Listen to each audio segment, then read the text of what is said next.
안녕하세요. 결혼한 지 10년째 이혼하게 된 40대 주부입니다. 다들 코로나 때문에 고생이 많으실 텐데요. 저도 그놈의 코로나 때문에 이혼을 결심하게 되었습니다. 하지만 이혼한 전 남편이 그리워져서 이렇게 사연글을 보내게 되었습니다. 이혼해놓고 무슨 말을 하나 싶으실 겁니다. 제가 남편을 불쌍하게 여기고 딱하게 여기는 이유를 말씀드리려면 저희 부부가 이제 막 아이를 가졌을 때부터 아셔야 됩니다. 신혼여행을 갔을 때 아이를 가지게 되었는데 남편이 다짜고짜 시어머니와 같이 살자는 거 있죠. 친정엄마랑 같이 사는 거 반대할 땐 언제고 막무가내로 어머님을 데리고 와서 어이가 없었습니다. 저희 남편이 장남도 아니고 큰형이 있는데도 자기가 굳이 모시겠다고 하더라고요.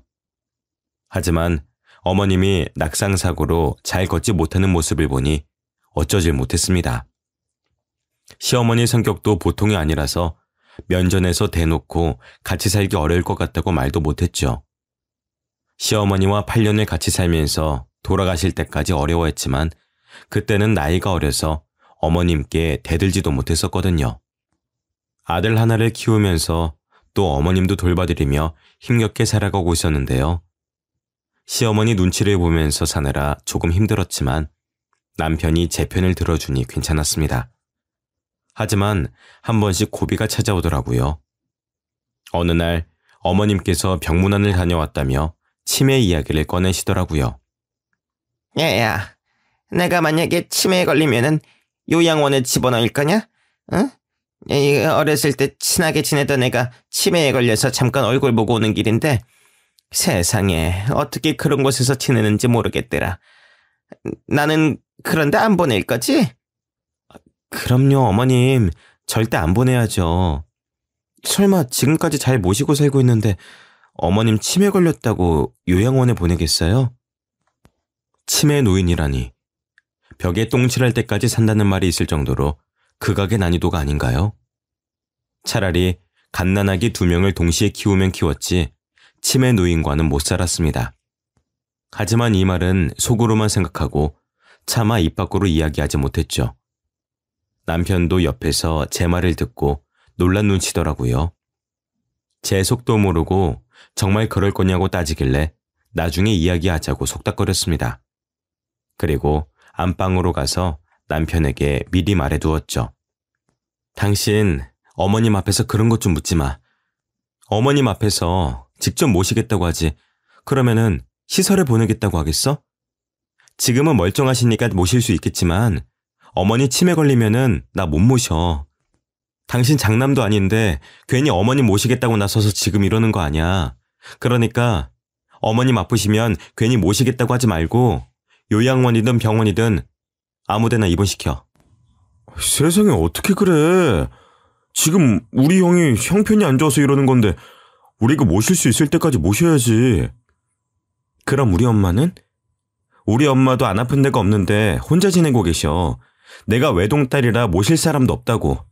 근데 당신이 결혼하자마자 데려와서 이러는 거 아니야.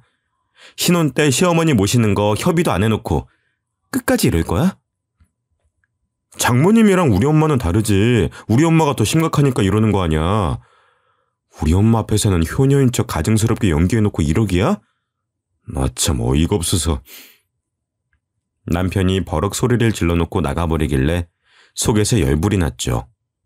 자기 엄마만 엄마인가요? 우리 엄마가 치매에 걸리면 어떻게 해야 하나 고민될 정도인데 어떻게 피도 안 섞인 노인네 똥기저귀를 갈아주면서 살겠습니까? 남편은 친정엄마 똥기저귀를 갈아줄 수 있을까 하는 마음이 들어서 짜증이 났죠. 이러다 남편과 싸울 것 같아서 안방에 계속 남아 있었는데 어머님께서 문을 벌컥 열고 들어오셨습니다. 내 아들한테 다 들었다. 네가 치매 걸려도 절대 못 모시고 산다고 했다며? 시설에 보내버리라는 말을 어떻게 그렇게 쉽게 하니? 내 앞에서는 친정엄마 같다. 딸처럼 생각해달라. 별소리를 다 하더만. 네?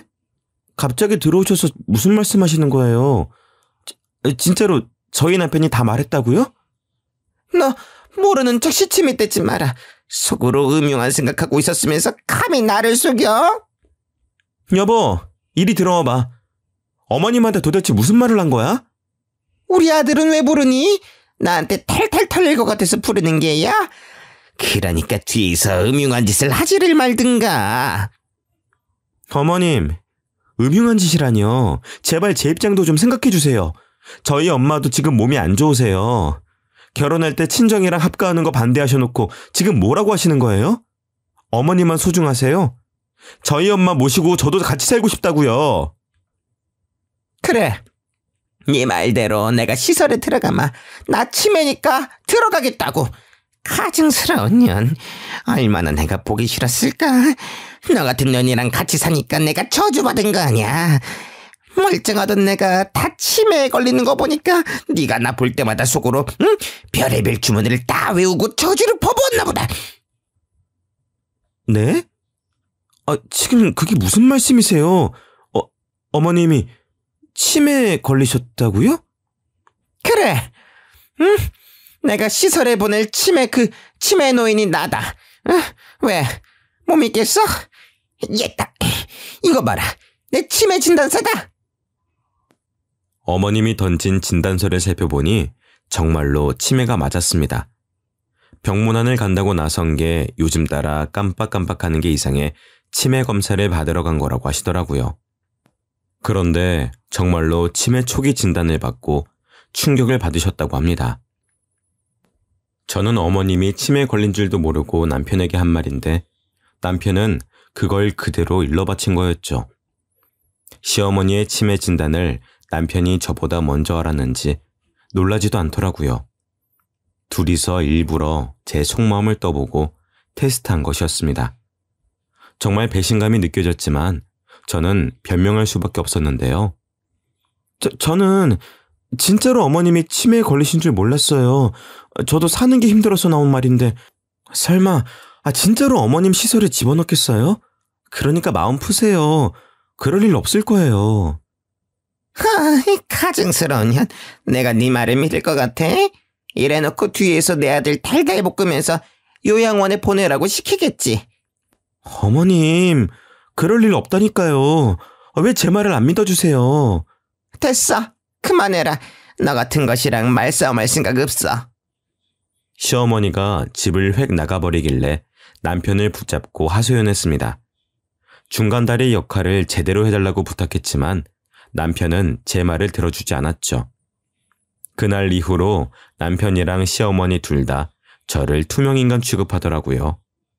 어머님의 치매가 심해질수록 저의 가사노동은 엄청나게 힘들어졌지만 아무도 저를 존중해주지 않았습니다. 치매에 걸린 어머님은 제 이름은 잊었어도 제가 한 짓은 기억하고 있더라고요. 저보고 매일 나쁜 년, 우라질 년, 나가 죽을 년 각종 욕을 내뱉었습니다. 그 수모를 다 겪어내면서 8년을 견뎌냈죠. 8년이 지나 어머님을 떠나보냈지만 집안에는 늘 냉랭한 기운이 감돌았습니다. 남편은 저를 용서라도 해준 것처럼 어머님 장례를 치를 때 과거에 있었던 실언은 잊어주겠다고 친히 이야기해 주었죠. 남편이 계속해서 비아냥거리길래 저는 그냥 잠자코 앉아서 이 시간이 지나가기를 바랬는데요. 남편과 저는 정말 살얼음판을 걷는 것 같았습니다. 누구 하나 이혼 이야기를 꺼내면 정말로 이혼 절차를 밟을 것 같았죠. 그러다가 저희 남편이 재택근무를 하게 되면서 확실한 위기가 찾아왔습니다. 저희 남편은 땡땡사에 다니고 있는 회사원이었는데 요새 코로나라서 재택근무를 한다고 하더라고요. 처음에는 한 달 정도만 재택근무를 하겠지 싶었는데 코로나가 점점 심해져서 3개월을 넘게 집에서 일하게 되었습니다. 그러면서 남편의 몸이 점점 거대해지고 있었죠. 적어도 10kg에서 15kg는 찐 것 같아서 남편을 힐난했죠. 안 그래도 남편이 미워 죽겠는데 겉모습도 나빠지니까 못 참겠더라고요. 당신 지금 꼴 좀 봐. 재택근무한다고 맨날 집에만 있으니까 돼지가 되어가고 있잖아. 이러다가 100kg 넘어가면 어쩌려고 그래? 당신이 무슨 상관이야. 그동안 남처럼 지내놓고 걱정해주는 척하지 마. 뭐? 남처럼? 어떤 남이 쌍욕하는데 참아주나? 당신 어머니가 나한테 쌍욕을 해도 참았어. 내가 시어머니 친딸처럼 챙겨주고 돌봐준 건 생각도 안 하는 거야? 치매에 걸리면 시설에 잡아넣는다고 말한 사람이 누구였어? 진짜로 시설에 집어넣으면 나랑 이혼할까봐, 그래서 억지로 돌봐드린 거잖아. 내가 억지로 했다고? 난 정성을 다해서 돌봐드렸어. 그럼 당신은 뭘 했는데? 어머님 돌아가시고 친정엄마랑 같이 살자고 했을 때도 당신은 안 된다고 했잖아. 나 그것도 이해하고 참아줬어. 근데 나한테 어떻게 이래? 그럼 그때 이혼하자고 하지 그랬어? 응? 그때는 사지 멀쩡하고 돈도 잘 벌어오니까 참은 거 아니야. 코로나 때문에 벌어오는 돈도 적어지고 뚱뚱해지니까 이혼하고 싶어졌어? 당신 말이 너무 심한 거 아니야? 내가 그런 사람으로 보여? 그리고 왜 이혼까지 들먹이는데? 당신은 이혼이 그렇게 쉬워? 우리 광희가 들으면 어쩌려고 그래? 광희 이제 10살이야. 당신이 하는 말 다 알아들을 수 있다고. 제가 눈물을 터뜨리면서 소리치니까 남편이 집을 나가버리더라고요. 3-4시간이 지나도 남편이 돌아오질 않길래 집을 나간 줄 알았습니다. 제가 전화를 해보니까 헬스장이라고 집에 가서 이야기하자고 했죠.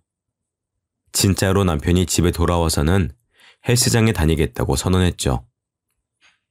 찬바람 쐬면서 생각해봤는데 내가 심한 말 한 것 같더라고.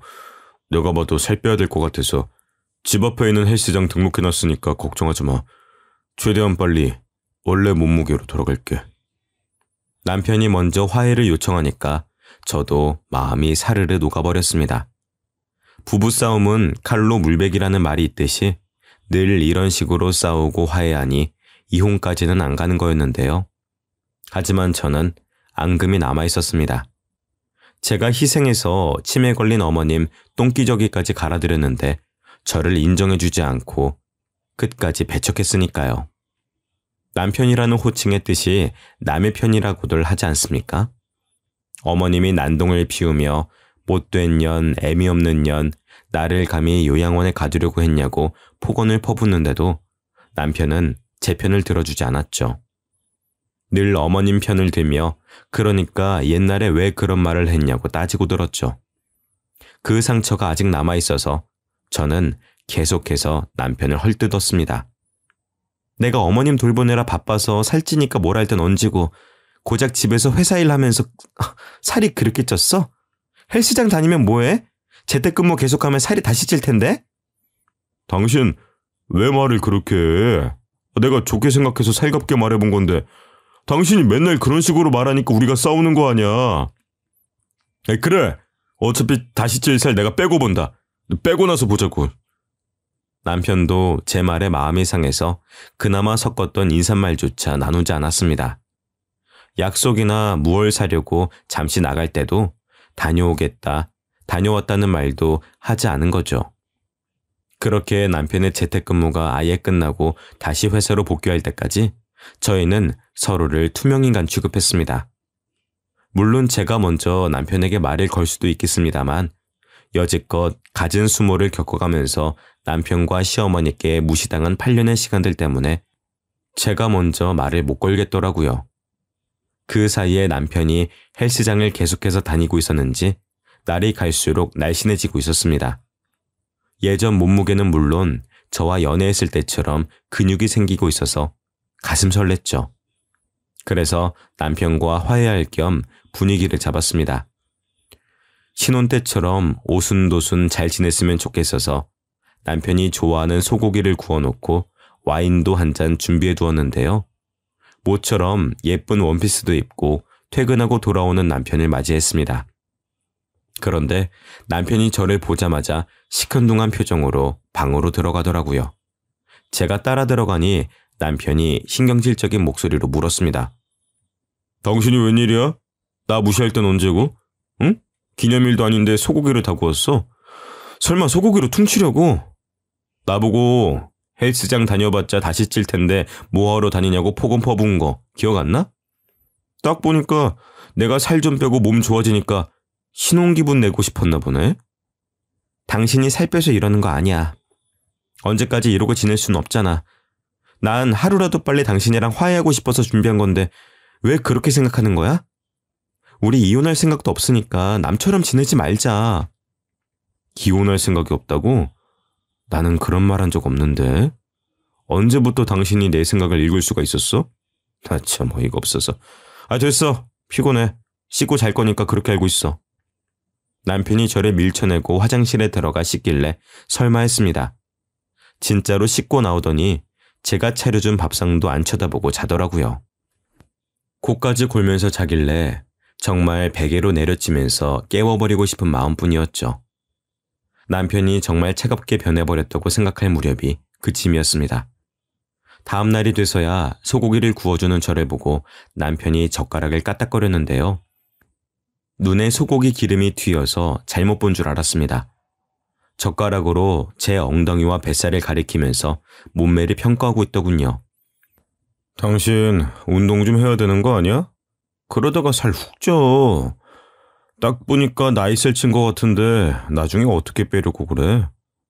아줌마 같아서 나랑 다니면 웃기겠다. 내가 아줌마면 당신은 아저씨지. 왜 남의 이야기하는 것처럼 말해? 아침부터 시비 걸지 말고 얼른 먹고 출근이나 해. 난 일하다가 찐 살이라고 해도 당신은 무슨 고생을 했다고 살이 그렇게 찐 거야? 하루 종일 하는 거라고는 청소기 돌리고 설거지하는 것뿐이잖아. 당신도 젊은 애들처럼 필라테스나 요가 같은 거 좀 배워봐. 설마 몇 개월 전에 살 때문에 뭘 한 것 때문에 그래? 지금 복수하는 거냐고. 나이가 몇 살인데 계속 유치하게 굴래? 그만해. 슬슬 짜증나려고 하니까. 짜증내고 싶으면 짜증내. 평소에는 잘만 내더니 웃기시네. 어제 분위기 잡으려고 용 쓰던데 그걸로 신혼 분위기를 어떻게 내려고 했어? 당신 몸만 보면 40대가 아니라 50대야. 여자처럼 안 느껴진다고.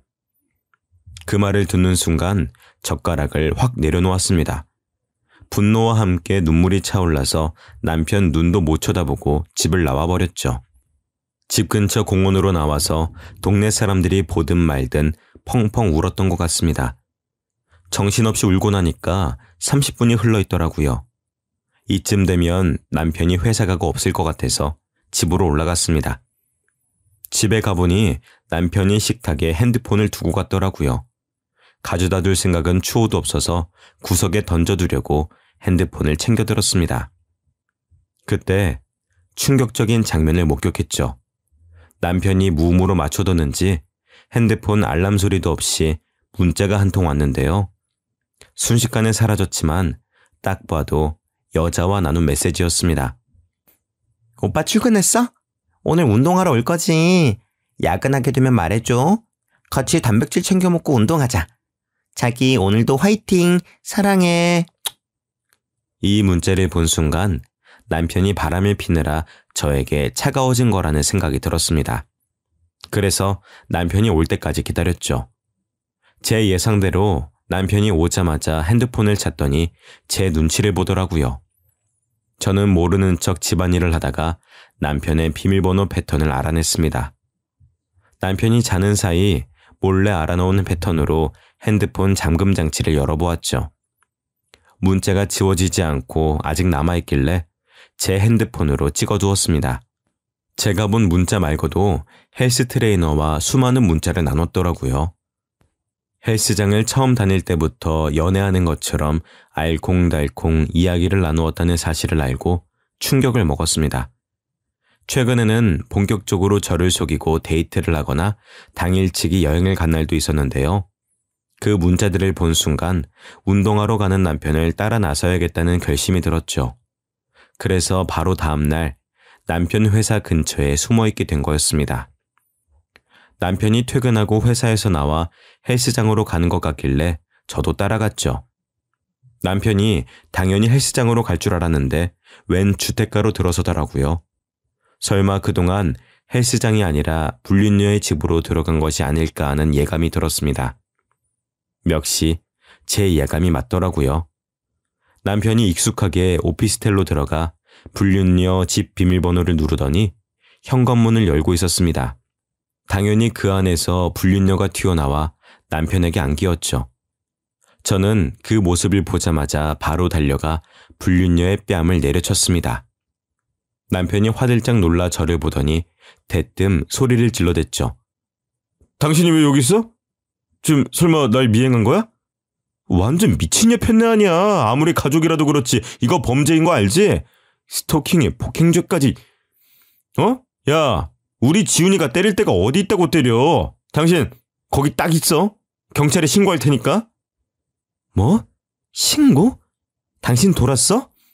나 몰래 바람핀 것도 모자라 신고를 해? 그것도 불륜녀 편을 들면서? 그래, 신고해. 경찰 올 때까지 너 죽고 나 죽자. 누가 이기는지 보자고. 제가 불륜녀 머리채는 물론 남편의 머리채까지 잡으려고 하니까 남편이 난동을 피우며 저를 밀어냈습니다. 아이씨, 옆에 내가 진짜.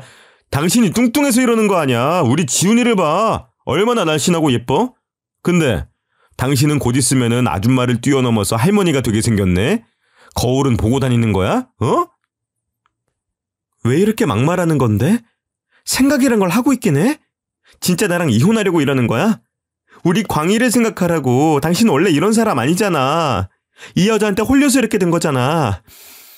내가 이번 한 번만 봐줄게. 그러니까 우리 돌아가자. 응? 내가 왜? 이 손 놔. 우리 엄마 치매 노인이라고 매일 눈치 주고 집안에서 편하게 못 있게 할 때는 언제고 피해자인 척하는 거야? 다른 여자들은 아무 말 안 하고 시댁살이나 잘한다고 하던데, 응? 당신은 뭐가 그렇게 잘나서 틈만 나면 나한테 뭐라고 하고 시비 걸고 그러냐고. 너 잘난 거 하나도 없잖아. 예쁘기를 해, 날씬하기를 해? 둘 다 부족하면 성격이라도 좋든가. 제가 간절하게 매달리는데도 남편이 제 손을 뿌리치면서 저에 대한 비하 발언을 내뱉더라고요. 기다렸다는 듯이 줄줄이 저에게 욕을 해대는데 정말로 오랫동안 생각해온 진심 같아 보였습니다. 남편이 저 몰래 이런 생각을 하고 있다니. 남편의 손이 제 손이 아닌 제 뺨을 후려치는 기분이 들었죠. 갑자기 몰려오는 배신감에 못 이겨 저도 남편에게 이혼 이야기를 하고 말았습니다. 아, 그러셨어? 당신만 힘들고 불편했다 이거지?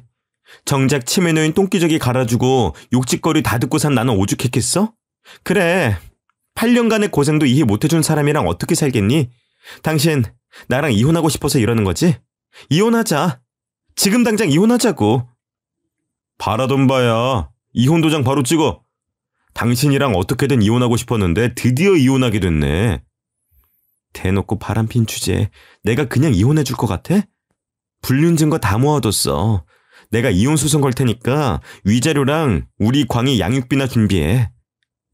남편이 이쯤 되면 제게 빌빌거리며 다시 생각해보자고 할 줄 알았습니다. 그런데 콧방귀를 뀌고 불륜녀와 함께 집 안으로 들어가 버리고 말더라고요. 차마 초인종을 누르며 당장 나오라고 이혼하자는 말 취소하라고 할 순 없었습니다. 그저 불륜녀가 사는 집 앞에 주저앉아 눈물만 흘리고 있었죠. 다 울고 나니 혹시나 남편이 돌아오진 않을까 기대했습니다. 제 집으로 들어가 남편을 기다려보았지만 남편은 돌아오지 않더라고요. 실제로 이혼 소송 절차를 밟았는데 한 달 만에 만난 남편은 위자료와 양육비는 얼마든지 줄 수 있다고 호언장담했습니다. 억울한 마음에 높은 금액을 불러 합의하려고 했지만 남편이 불륜녀 자랑을 하면서 진짜로 그 돈을 준다고 하더라고요. 그래서 제가 무슨 돈이 생겨서 이렇게 이혼하려고 하냐고 물었습니다. 무슨 돈이긴, 우리 지훈이가 그러는데 그 정도 돈은 돈도 아니라고 하더라. 껌값이래, 껌값. 지금이라도 당장 줄 수 있다던데? 당신이랑 급이 달라. 헬스 트레이너도 취미로 하고 있는 애라고. 집에서 탱자탱자 노는 당신이랑은 달라. 당신이 찾아온 그 오피스텔 건물도 우리 지훈이 거야. 가지고 있는 건물이 한두 채가 아니라니까. 그래, 너 잘났다. 양육비랑 위자료 못 준다고 하면 바로 고소할 거니까 그렇게 알고 있어. 당신이야말로 나중에 더 달라고 빌빌거리지 마. 추억에 굴지 말라고. 남편이 이혼 후에도 저를 비웃으며 약 올릴 줄은 몰랐습니다.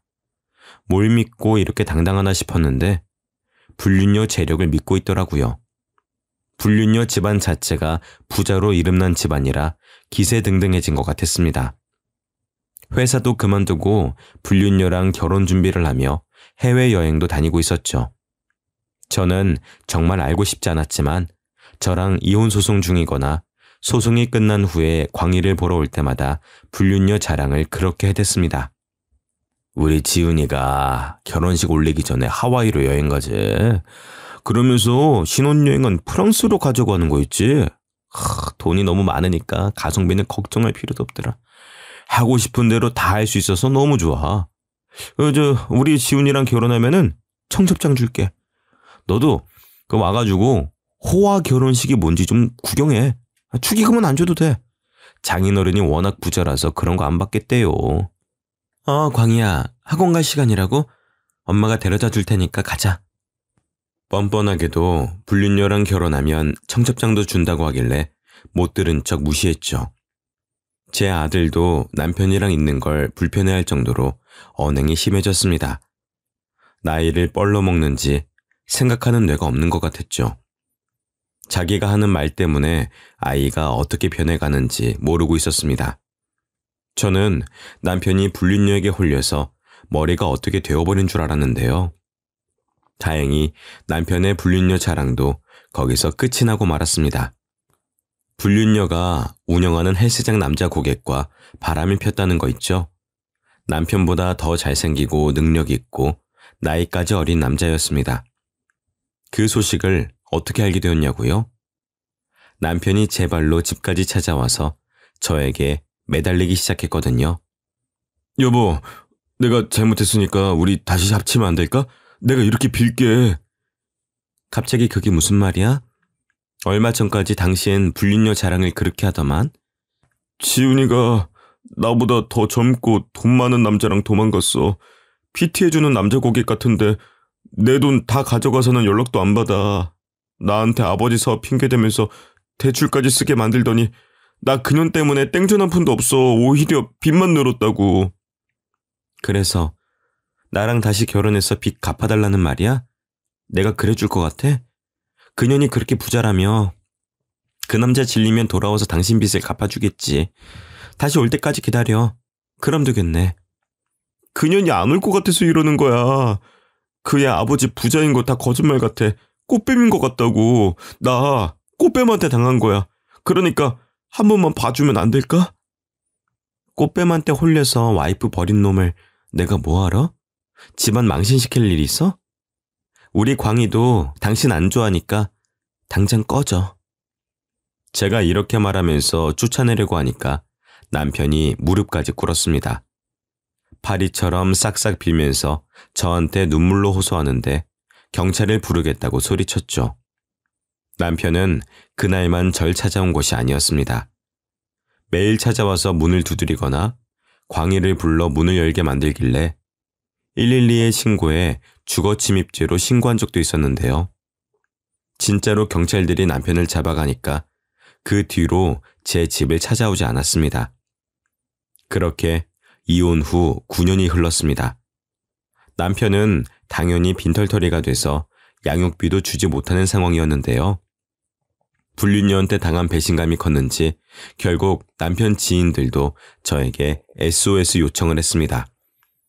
전화로 남편 사정을 들어보니까 거의 폐인이 되었다고 하더라고요. 순영씨, 우리 형님 좀 다시 만나주면 안 될까요? 순영씨랑 너무 만나고 싶어 하는데 연락할 방법이 어때요?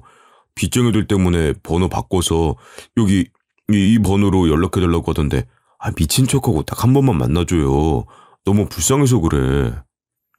남편 지인이 문자로 전화번호를 전달해 주길래 일단 알겠다고 했습니다. 그동안 무려 9년이라는 시간이 흘러가서 이제 모든 게 덤덤해졌죠. 남편만큼은 아니지만 과거에 제가 잘못한 것들도 생각나서 조금은 후회가 됐습니다. 그때 그런 인신공격을 하지 말고 차분하게 잘 말해볼 걸 하는 그런 반성을 가끔씩 하고 있었거든요. 이런 후회는 둘째치고 남편이 지금은 어떻게 지내고 있는지 궁금하기도 했습니다. 그래서 남편 지인이 준 전화번호로 전화를 걸어보았죠. 제가 여보세요라는 말과 함께 나 순영이야 라고 말하니까 잠시 침묵이 흘렀습니다. 침묵을 깬 사람은 남편이었죠. 순영아, 오랜만이다. 제철이한테는 내 이야기 들었어? 너한테 더 하고 싶은 이야기가 있는데 잠깐만 얼굴 좀 볼 수 있을까? 오랜만에 밥 한 끼 하자. 우리가 만나서 할 이야기가 있을까? 너는 없을지 몰라도 나는 있어. 광희도 보고 싶고. 나도 양육비 주려고 노력할 테니까 한 번만 기회 주라. 남편이 이렇게까지 간곡하게 나오는데 어쩌겠나요? 남편이 만나자는 약속을 잡으려고 하길래 알겠다고 했습니다. 내일 오후 5시 제 집 근처에서 만나자고 하길래 한숨도 못 잤습니다. 불편한 자리가 될 것 같아서 긴장이 되더라고요. 그렇게 다음날 오후 5시가 되어 집 근처 카페로 가니 남편이 먼저 앉아 있었습니다. 정말 몰라보겠더라고요. 제가 살쪘다고 구박했을 때보다 더 쪄서는 100kg은 되어 보였습니다. 처음에 긴가민가해서 조심스럽게 자리에 앉으니 남편이 멋쩍게 웃어 보이며 말했습니다. 너무 변해서 못 알아보겠지. 잘 보일 사람도 없고 일하고 퇴근하고 술 한잔하면서 살다 보니까 이렇게 됐어. 일은 하고 있었던 거야? 제철 씨한테 다 들었어. 거의 폐인처럼 살고 있다며. 집에 틀어박혀서 술만 먹고 사는 거 아니지? 일은 하고 있어. 그냥 음식 배달 업체에서 일하고 있는데 벌이가 안 좋네. 배달 일을 한다고? 재혼한다고 회사 그만둔 뒤로 다시 취직 안 한 거야? 다시 취직했는데 해고당해서 1년 전부터 배달하고 있었어. 오토바이도 탈 줄 모르면서 무슨 배달을 한다고 그래? 요즘 비도 많이 오고 오토바이 사고 많이 나던데 당신도 조심해. 제가 사고 걱정을 하기 무섭게 남편이 긴 바지를 걷어올려 다친 상처를 보여주었습니다. 딱 봐도 아스팔트 바닥을 그대로 긁은 듯 험악한 상처가 무릎에 나 있더라고요. 병원에 갈 만큼 심각한 상처인데 응급처치를 안 하고 참고 산 것 같았습니다. 제가 그 상처를 보고 놀라니까 남편이 아무렇지 않은 척 어깨를 으쓱거렸죠. 안 그래도 오토바이 타다가 넘어져서 이렇게 상처 나는데 뭘. 며칠 지나면 괜찮아질 거야. 이러지 말고 나랑 같이 병원 가자. 엄청 아플 것 같은데 어떻게 이러고 살았어? 아니야, 우리 광희 양육비 줄 돈도 없는데 무슨 병원이야. 침 바르면 다 나아. 내가 병원비 내줄게. 그러니까 가자. 응? 병원비 말고 나랑 밥 먹어주면 안 될까? 당신이랑 술 한잔하면서 그동안 어떻게 지냈는지 듣고 싶은데. 광희는 잘 지내? 갑자기 보자고 하면 싫어하려나? 광희한테 한번 물어볼게. 광희 요즘 사춘기라서 예민하거든. 당신 만난다는 말 할진 모르겠다. 그렇구나. 역시 나 만나기 싫어하겠지? 나 같아도 안 만날 것 같긴 하다. 남편의 이런 모습을 보니 측은한 마음이 들더라고요. 저는 남편과 이혼하고 필라테스를 배워서 제 집 근처에 필라테스 센터도 세우게 되었습니다. 이제 자리 잡아서 돈도 여유 있게 벌고 20대 때보다 더 멋져졌다는 소리도 듣는걸요. 그만큼 몸매도 탄력이 있어졌는데 남편은 저랑 반대가 되어가는 것 같았습니다. 제 아들 광희조차 전교 1등을 연이어 기록하며 담임 선생님들조차 서울대를 목표로 하자는 이야기가 나오고 있는데 남편은 날이 갈수록 불쌍하게 사는 것 같아서 눈물이 날 뻔했죠.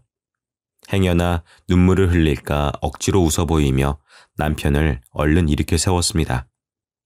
그래, 당신 말대로 밥부터 먹자. 우리 소고기에 술 한잔 하자. 내가 쏠게.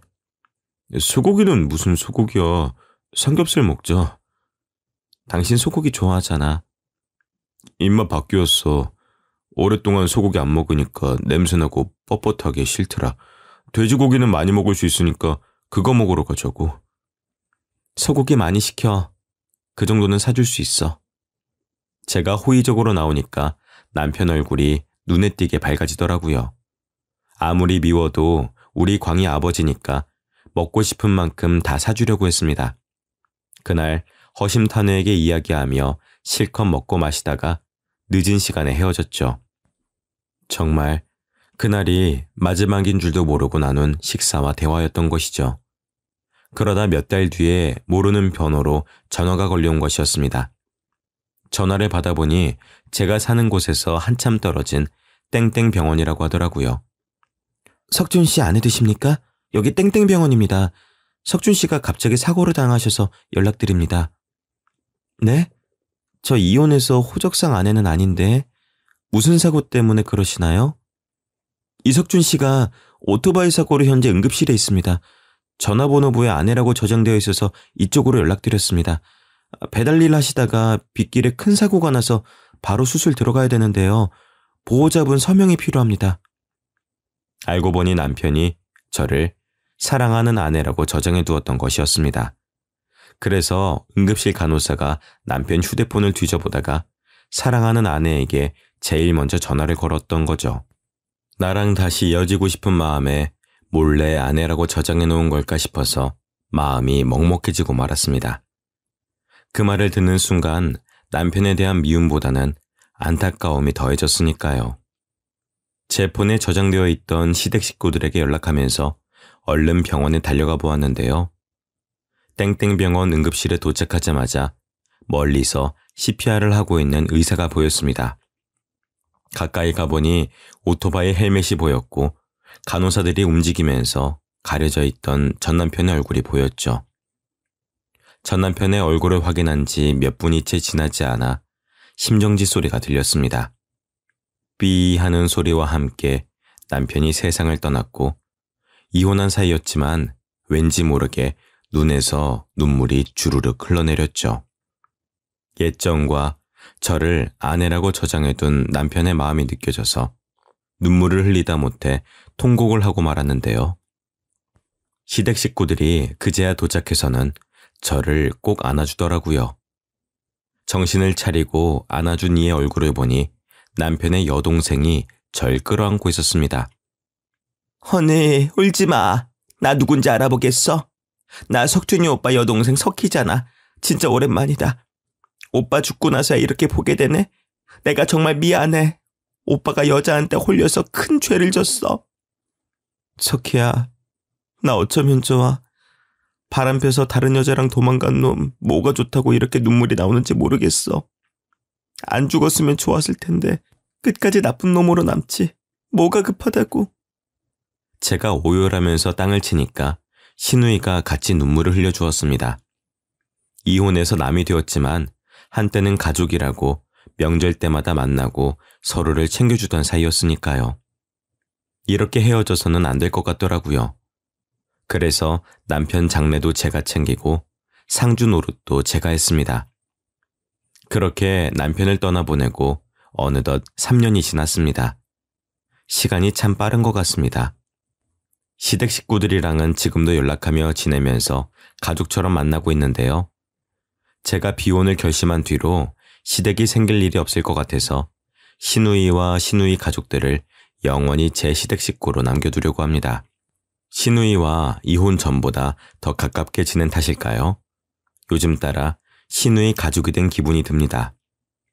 여자 하나 잘못 만나 모든 걸 잃어버린 것도 모자라 목숨까지 빼앗긴 제 남편을 생각하니 이제는 남편보다는 불륜녀가 더 미워지기 시작했거든요. 남편을 속인 그 불륜녀에 대한 미움과 분노가 속에서 사그라들지 않는데 이런 감정이 맞긴 할까요? 지인들한테 제 속사정을 이야기하니 불쌍하게 생각할 수는 있지만 분노라고까지는 이해하지 못하겠다고 합니다. 여러분들 생각은 어떠신가요? 궁금한 마음에 이렇게 사연글을 적어 보내봅니다.